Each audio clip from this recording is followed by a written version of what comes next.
नमस्कार बच्चों, पिछले सत्र में हम लोग हिंदी व्याकरण में भाषा, लिपि और व्याकरण पढ़े थे। आज हम लोग वर्ण विचार पढ़ेंगे। वर्ण विचार इसलिए कि व्याकरण के 3 अंगों में सबसे पहला वर्ण विचार है। अब इस वर्ण विचार में वर्ण को जानना बड़ा आवश्यक है।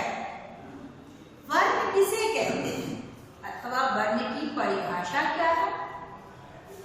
भाषा की मूल ध्वनि को वर्ण कहते हैं, अर्थात भाषा की सबसे छोटी इकाई जिसके खंड या टुकड़े न हो उसे वर्ण कहते हैं। अब भाषा में हम वर्णों के समूह शब्द बनते हैं, शब्द से वाक्य बनाते हैं, वाक्य से अनुच्छेद लिखते हैं। तब किसी भी बात को व्यक्त करने के लिए भाषा के बिना संभव नहीं है। और जब भाषा हम बोलेंगे तो उसमें ध्वनि आवश्यक होगी, इसलिए मूलतम ध्वनि वर्ण कहलाती है। जैसे देखिएगा, वर्ण भाषा की मूल ध्वनि को वर्ण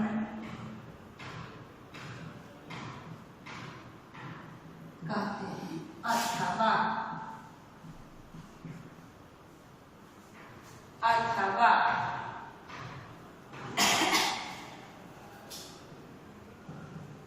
भाषा की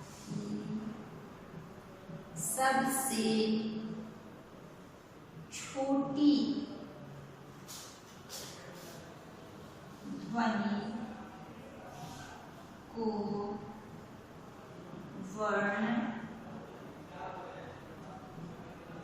कहते हैं, जिसके खंड संभव नहीं हो। देखिएगा, भाषा की सबसे छोटी ध्वनि को वर्ण कहते हैं जिसके खंड संभव नहीं हो। जैसे मैंने कहा कलम। अब आप ध्यान से देखिएगा, इस क में अ है, ल में अ है, म में अ है। अब यह क है, इस क का खंड संभव नहीं है। अ है, इस अ का खंड संभव नहीं है। ल है, इसका खंड संभव नहीं है। अर्थात इसमें जिन ध्वनियों को मैंने अलग किया है वो किसी भी ध्वनि का खंड संभव नहीं है। अर्थात मूल ध्वनि क्या हो गई? क है। मूल ध्वनि क्या है? अ है। मूल ध्वनि क्या है? ल है। अ है, म है, अ है। तो ये आपने देखा कि भाषा की सबसे निम्नतम इकाई को वर्ण कहते हैं। अब आप देखिएगा कि वर्ण में हम लोग क, ख, ग, घ, ङ इत्यादि अ, आ, ई सारे वर्णों को हम लोग पढ़ते हैं। ये सारे वर्ण हैं। अब वर्ण हैं, इसके वर्ण के बाद हम फिर क्या कहेंगे? वर्णमाला कहेंगे। वर्णमाला क्या होती है? वर्णों के व्यवस्थित समूह को वर्णों के व्यवस्थित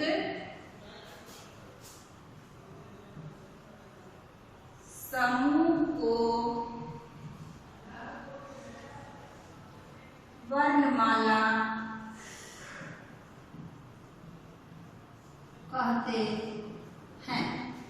अब व्यवस्थित समूह क्यों कहा? जितने वर्ण हैं, हम क के बाद च, ट, त, य, व कुछ भी बोल सकते हैं ना, लेकिन इसको व्यवस्था के तरफ रखा गया है। जैसे कंठ से बोले जाने वाला एक साथ लिखा गया, तालु से बोले जाने वाला एक साथ है, मूर्धा से बोला जाने वाला एक साथ है, दंत से बोला जाने वाला एक साथ है, ओष्ठ से बोले जाने वाले सभी वर्ण व्यवस्था के क्रम में हैं। इसलिए परिभाषा करते हैं, वर्णों के व्यवस्थित समूह को वर्णमाला कहते हैं। अब आप देखिएगा कि हमारे वर्णमाला में कौन कौन से वर्ण आते हैं। तो वर्णमाला में आप सबसे पहले पढ़ते हैं स्वर वर्ण। स्वर वर्ण में क्या पढ़ते हैं? अ, आ, ई,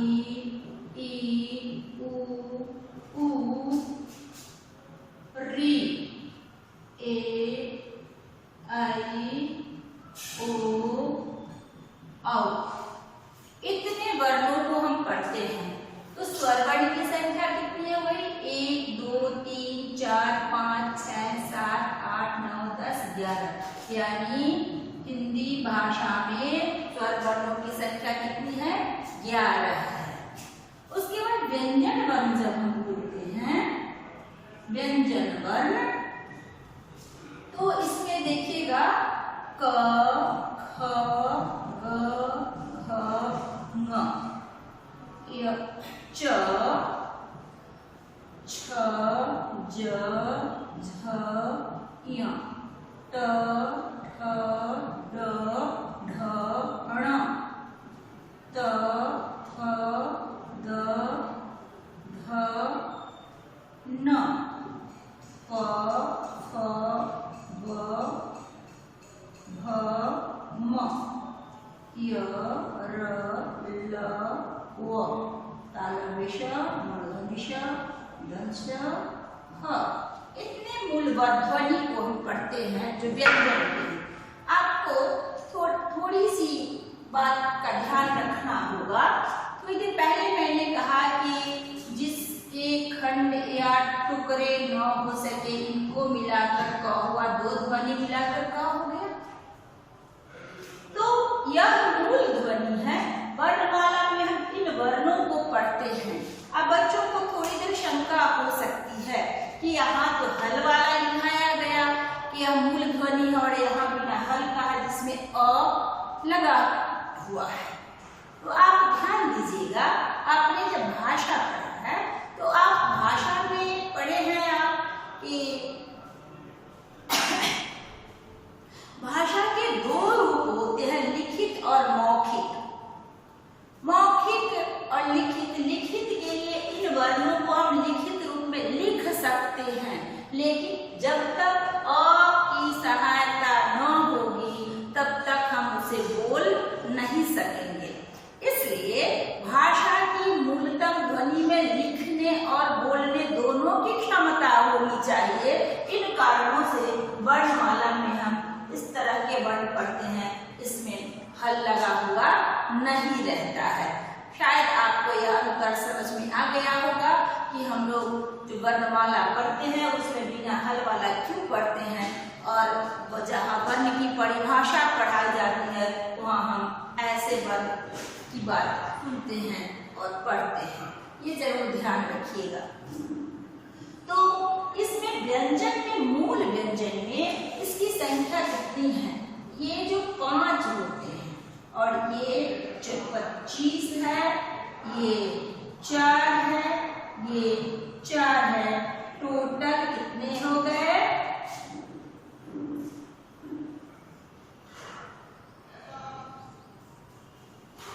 33। मूल व्यंजनों की संख्या कितनी है? 33 है। और इन्हीं व्यंजन वर्णों को मिलाकर संयुक्त व्यंजन बनाया जाता है। अब आप ध्यान देंगे कि ये तो हो गए वर्ण। अब वर्ण में आप पढ़ेगा वर्ण के भेद। क्या पढ़ेंगे हम? वर्ण के भेद। वर्ण के कितने भेद होते हैं? तो वर्ण के मुख्यतः 2 भेद होते हैं। कितने भेद होते हैं? मुख्यतः 2 भेद होते हैं, किंतु अयोग वाह को लेकर कभी कभी उसमें उच्चारण तो ह का ही होता है, अब कहीं कहीं 3 भेद भी आपको दिखाई दे सकते हैं। तो ध्यान देना है कि वर्ण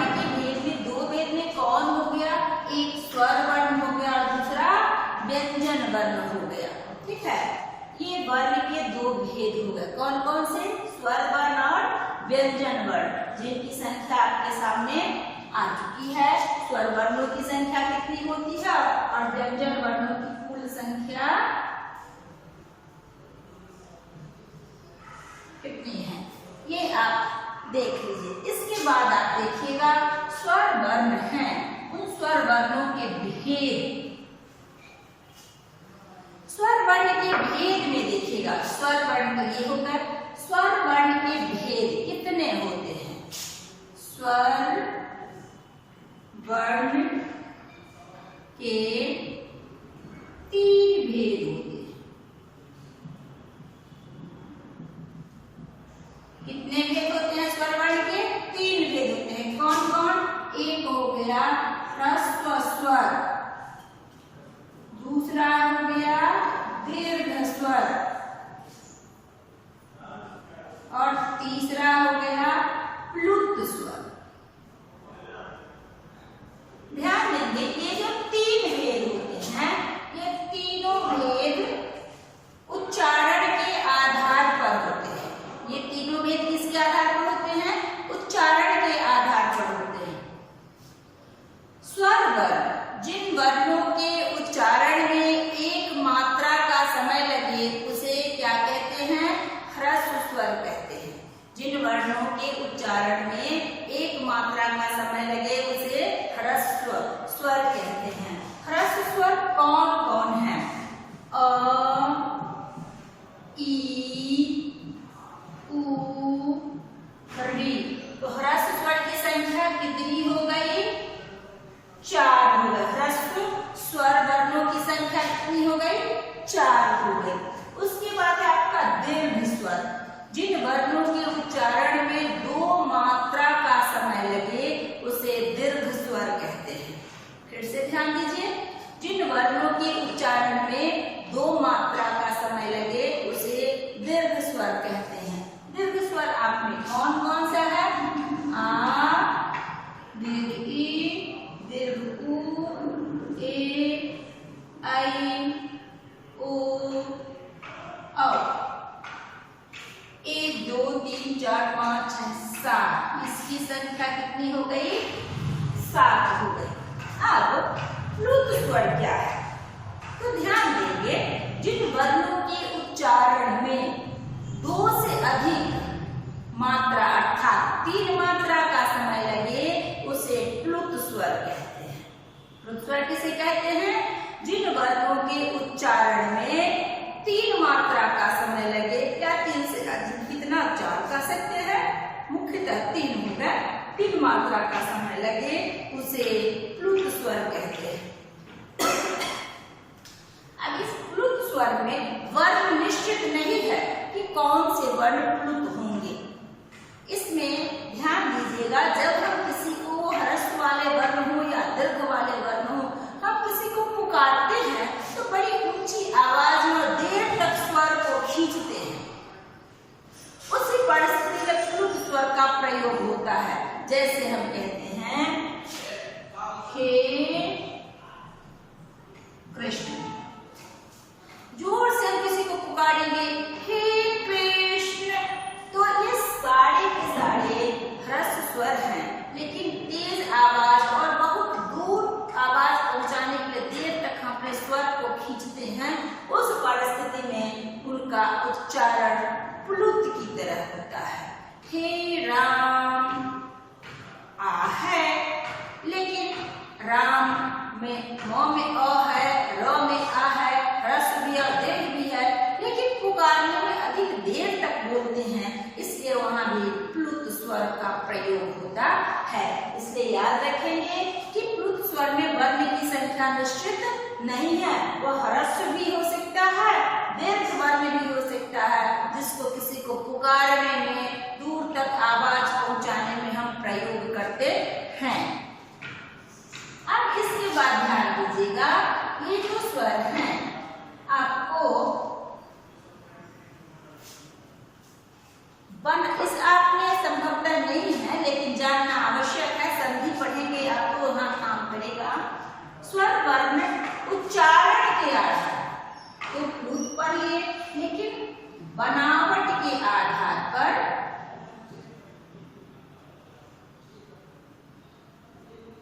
बनावट के आधार पर भी स्वर वर्ण 3 प्रकार के होते हैं। कौन? एक ह्रस्व स्वर है, एक दीर्घ स्वर है और एक संयुक्त स्वर होता है। संयुक्त स्वर, इसी संयुक्त स्वर को कहीं कहीं मिश्रित स्वर भी लिखा रहता है। अब आप देखिए यह ह्रस्व स्वर क्या है, तो फिर वही हम कहेंगे जिन वर्णों के उच्चारण में एक मात्रा का समय लगता है उसमें ह्रस्व स्वर होता है। और तो जैसे ह्रस्व स्वर है अ, ई, उ, री। हिंदी में री स्वर की पढ़ाई नहीं होती, संस्कृत में री भी स्वर होता है। तो अब दीर्घ स्वर है समान स्वर की 2 मात्रा, किसी दो मात्रा वाले को दीर्घ कहते हैं। तो कैसे 2 मात्रा होगी? यहाँ अ जोर अ को मिलाकर क्या बनता है? आ बनता है। ई को जब ई से मिलाते हैं तो क्या बनता है? दीर्घ ई बनता है। उ को ऊ से मिलाते हैं तो क्या बनता है? दीर्घ उ बनता है। हिंदी में दीर्घ ऋ का प्रयोग नहीं है। तो आप देखिए कि दोनों समान स्वर मिलाकर ही आ बना है। दोनों समान, यहाँ कोई भी असमान अर्थात भिन्न स्वर नहीं है। उसके बाद संयुक्त स्वर हैं। उन संयुक्त स्वरों को आप देखिएगा, इसमें 2 अलग अलग प्रकार के स्वर मिलकर एक नए स्वर का निर्माण करते हैं। जैसे अ है, चाहे आ हो, इसमें ई मिलाइएगा अथवा ई, तो इनके मिलने से यह बनता है ए। अब आप देखिए अ आ ये तो अलग है, अ में भी चाहे ऐसे आप देख सकते हैं अ ई क्या बनाया? ए बनाया। दोनों अलग अलग स्वर हैं। आ में जब ई लगाएंगे तब भी ए बनेगा। ये दोनों अलग अलग स्वर हैं। अ है, इसके साथ दीर्घ ई लगा सकते हैं या आ के साथ दीर्घ ई लगा सकते हैं। हर हाल में बना ए। तो अ ई दोनों अलग अलग है, उससे ही ए बना है। फिर देखिएगा अ में जब ऊ जोड़िएगा तो ओ बनेगा।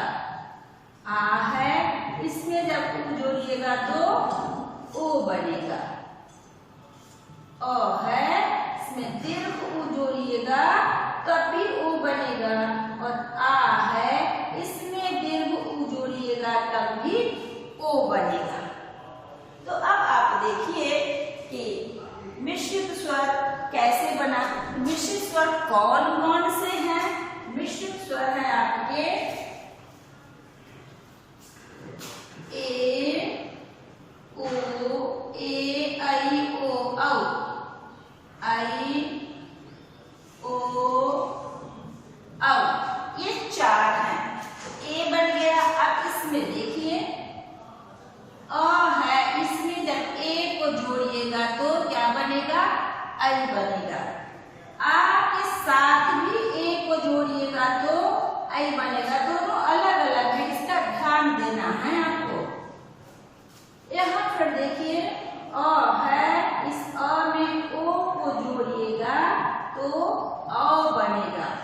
आ है, इसके साथ फिर ओ को जोड़िएगा तो औ बनेगा। ये अलग अलग स्वर है, इसीलिए एक टाइप का मिला तो दीर्घ हो गया। अलग अलग स्वर मिलकर नए स्वर का निर्माण किए तो वह मिश्रित स्वर कहलाए। ठीक है, तो उसको मिश्रित स्वर कहते हैं। अब देखिएगा मिश्रित स्वर की संख्या कितनी है? तो दीर्घ स्वर की संख्या 4 हो गई। ये ह्रस्व स्वर की, दीर्घ स्वर की संख्या यहाँ जो बनावट के आधार पर है उसकी संख्या तो 3 हो गई। और जो संयुक्त स्वर है इसकी संख्या हो गई 4। फिर इसकी संख्या कुल मिलाकर 11 हो गई। व्यंजन वर्ण है। अब व्यंजन वर्ण में आपने देखा होगा, मैंने कुल संख्या बताया है, उसमें व्यंजन वर्ण में जो वर्ण क वर्ग होता है, क वर्ग वर्ग, च वर्ग, ट वर्ग, त वर्ग, प वर्ग। इनको हम वर्गीय व्यंजन कहते हैं। यह क्या कहलाता है? वर्गीय व्यंजन कहलाता है। इसकी कुल संख्या होती है 25, क्योंकि सब में 5-5 होते हैं। इसकी कुल संख्या कितनी हो गई? 25 हो गई। उसके बाद य, र, ल, व, इनकी संख्या 4 है। इन वर्णों को हम क्या कहते हैं? अंतस्थ वर्ण कहते हैं। इसको क्या कहते हैं? अंतस्थ वर्ण कहते हैं। और तालव्य, मूर्धन्य, दंत, ह, इनकी संख्या भी है 4। इन वर्णों को हम ऊष्म वर्ण कहते हैं। आपके मन में शंका होगी, ये जो वर्गीय व्यंजन है इसको क्या कहते हैं? इसको हम स्पर्श व्यंजन कहते हैं। क्यों कहते हैं ये भी जान जाए। ये जो 25 वर्ण है, क वर्ग से लेकर प वर्ग तक, इनके उच्चारण में हमारी जीवा कहीं न कहीं से सटती है। यानी मुंह के अंदर दांत है, तालु है, कंठ है, ओठ है, तो कहीं न कहीं से स्पर्श करती है। इसलिए इन वर्णों का नाम स्पर्श व्यंजन है। ये जो आप अंतस्थ वर्ण देख रहे हैं, इन वर्णों के उच्चारण में हमारी जीभ मुंह के भीतर ऊपर नीचे होती तो है, लेकिन पूरी तरह स्पर्श नहीं करती, न ऊपर ही न नीचे ही, वह बीच में ही ऊपर नीचे होती रहती है। इसलिए इसको हम अंतस्थ वर्ण कहते हैं। और जो आप ऊष्म वर्ण देख रहे हैं, इन वर्णों के उच्चारण में हमारे मुंह से काफी गर्म हवा बाहर निकलती है। इन्हीं कारणों से इनको हम ऊष्म व्यंजन कहते हैं। तो सबकी संख्या आपको पता चल गया। स्पर्श व्यंजन की संख्या कितनी है? 25 है। अंतस्थ वर्ण की संख्या कितनी है? 4 है। और ऊष्म वर्ण की संख्या कितनी है? 4 है। अब आपने स्वर देखा, व्यंजन देखा, इसी के साथ साथ हम लोग वर्णमाला में अं और अह भी पढ़ते हैं। अब आप सोचेंगे कि ये क्या होता है? तो अं है, बाकी का जितने वर्गीय व्यंजन है सबका 5वां वर्ण, यानी क वर्ग का न है, च वर्ग का य है, ट वर्ग का ण है, ट वर्ग का न है, प वर्ग का म है। ये 5 हैं। इन 5 के उच्चारण के लिए हम मुंह और नाक दोनों की सहायता लेते हैं, नासिका से इसका उच्चारण करते हैं। इसलिए इन वर्णों को हम क्या कहते हैं? अनुनासिक कहते हैं। इसको क्या कहते हैं? प्रत्येक वर्ग का पंचमाक्षर क्या है? अनुनासिक है। जो ह जैसे बोलते हैं वैसे ही विसर्ग का, इसको हम विसर्ग बोलते हैं। इसका उच्चारण ह होता है, हकार के रूप में होता है। और ये जो अनुस्वार आप देखते हैं वह भी अनुनासिक है। तो आपके मन में भ्रम होगा कि यह स्वर है नहीं, लेकिन स्वर के साथ क्यों लिखा गया है? पहले ही मैंने आपको बताया था कि क की ध्वनि है, लेकिन यह केवल लिखने लायक है, इसको हम बोल नहीं सकते हैं। इसके लिए इसमें अ लगाकर क बनाना पड़ता है। तो पूरे वर्णमाला में कम से कम अ स्वर तो सबके साथ लग जाता है। इन्हीं कारणों से अकेला यह चिन्ह लिखा जाए तो कोई वैल्यू नहीं दिखेगा, कहीं भूला भटका सा हो जाएगा। इसके लिए अ के साथ इसे लगाकर लिख दिया जाता है कि किसी वर्ण में कम से कम अ स्वर लगा रहेगा, जिसके साथ अनुस्वार विसर्ग लगेगा। इसलिए अनुस्वार, विसर्ग, चंद्र बिंदु इत्यादि अनुनासिक वर्ण होते हैं। इसका ध्यान रखिएगा। इन अनुस्वार और विसर्ग का प्रयोग किसी भी स्वरों के साथ होता है, केवल अनिश्चित नहीं है। सभी वर्ण में अ लगे रहते हैं, इसलिए वर्णमाला में अ के साथ इसका लिखकर दिया जाता है। तो इस प्रकार आपने देखा स्वर, व्यंजन और अयोगवाह। आप अवश्य ही इसकी परिभाषा पढ़ेंगे। अयोगवाह की परिभाषा फिर एक तरीके से हम समझाना चाहेंगे आपको कि बाकी स्वर है, उन स्वरों की मात्राओं को हम वर्ण के साथ लगाते हैं। और अगले दिन मैं मात्रा लिखकर पढ़ाऊंगी आपको। और व्यंजन में जैसे क लगा दिया तो क बन